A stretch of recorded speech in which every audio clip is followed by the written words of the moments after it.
Hello, today we're going to give you some tips on how to assemble one of our spindle beds. This one. But before we get started, here's some general guidelines to follow during the assembly process. First, have a buddy, it'll help a lot. Second, have a screwdriver, it'll also help a lot. Third, make sure all the pieces are facing the right way when you're putting them together. And fourth, take lots of breaks. So let's get right into it. A quick disclaimer, in these tips we won't cover every step, so just make sure you also follow the instructions and do all the steps in between.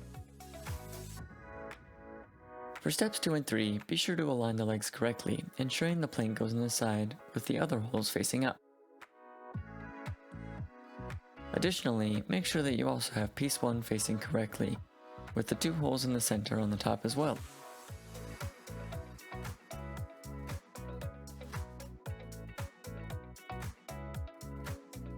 A small note, piece 1 is not perfectly symmetrical, so you will need to pay close attention that it correctly fits into the legs before attaching.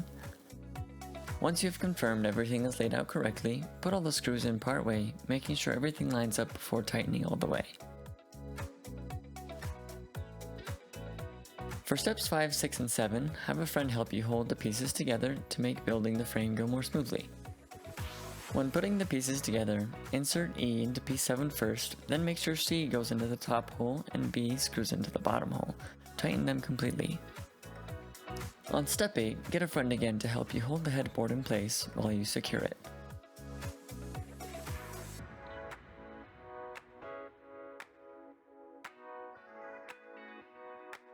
There we go, your new spindle bed successfully assembled.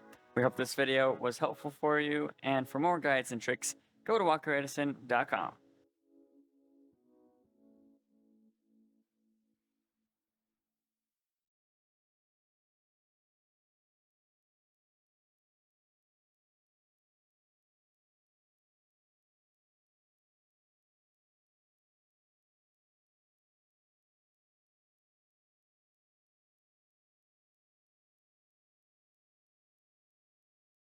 Quick disclaimer, these tips are meant to complement the building instructions, not replace them, so be sure to follow all the steps closely as you're building and refer to these tips for extra help.